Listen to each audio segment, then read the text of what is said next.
Алла тағала сөзін жалғап айтады. Ясәлунака ани рух. Ей Мұхаммед саллаллаху алейхи ва саллям, сенен рух туралы сұрайды. Рух туралы сұрайды. Құл, айт.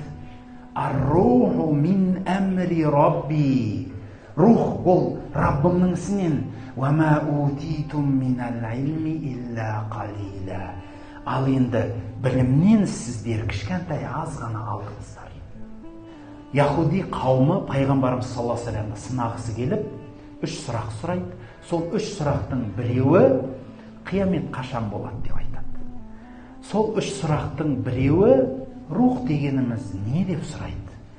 Сонда пайғамбарымыз саллаллаху алейхи ва саллям бәріне Алла тағаланың бұйрығы келгендей қылып жауап береді. Осы жауаптардың біреуі, ей Мұхаммед, рух туралы не дейсің деген кезінде ғалымдар таласады айтқандай. Рух дегенде мына Құран-ы Кәримде, мына жерде аятта қай рухты айтып жатыр? Өйткені рухтың мағынасы көп. Рух деп Құранда да айтады екен. Рух деп адамның ішіндегі жанды да айтады. Рух деп Жәбірейіл алейхиссаламды да айтады. Жаңағыдей анау Қадыр сүресінде келеді ғой, рух түседі сол күні, ол Жәбірейіл түседі деп айтады. Басқа да мағыналары көп. Бірақ бұның ішінде қайсысы десе, осы жан туралы айтты деген сөзге көбірек ғалымдарымыз бұрылады. Көп тәпсіршілеріміз адамның ішіндегі жаны туралы айтады. Бұл сыр ғой шынымен. Өйткені ғалымдар тексереді, адам өлгенде сондай сөз бар. Ол қаншалықты дәлелденгенін білмеймін. Сондай сөз бар, барлық адам өлгенде әрбір адамнан 21 грамм зат кемейеді екен.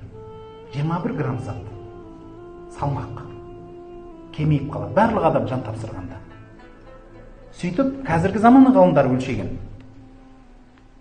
Сонда сол рух 21 грамм зат.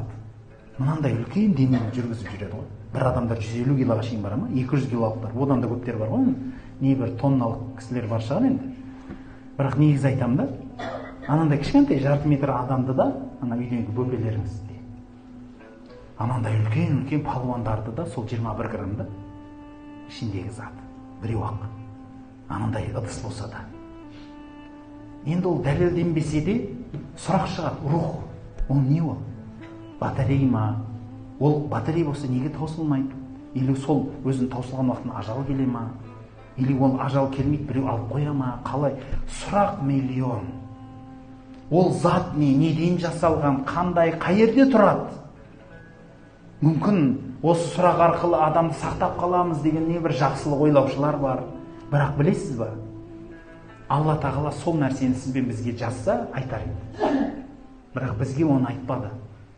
Сендерге аз ғана білім берілді. Бұл Раббымның ісі деді да қойды. Яғни бізге бұл нәрсе өмірде қажетсіз дүние. Бізге қазіргі біздің бақытымыз немесе басқа нәрсемізге бұл мүлде қатысы жоқ дүние. Бұл сұрақтың жауабын ала салысыменен әлгі ғалымға келіп осылай деп Мұхаммед жауап берді дегенде ғалым айтқан екен. Бекер сұрапсыңдар депті. Бекер сұрадыңдар.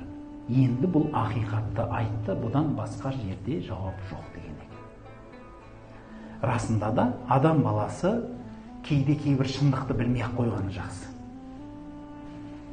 Дәл сол сияқты пайғамбарымыз пайғамбарлығын солай жеткізген, сонда да кейбіреулер мойындамады. Ал мойындамаған адам, егер оған құжат, дәлел жеткеннен кейін мойындамаса, ол өз күнәсі өзінде болады. Өз-өзіне залымдық жасаған адам болады.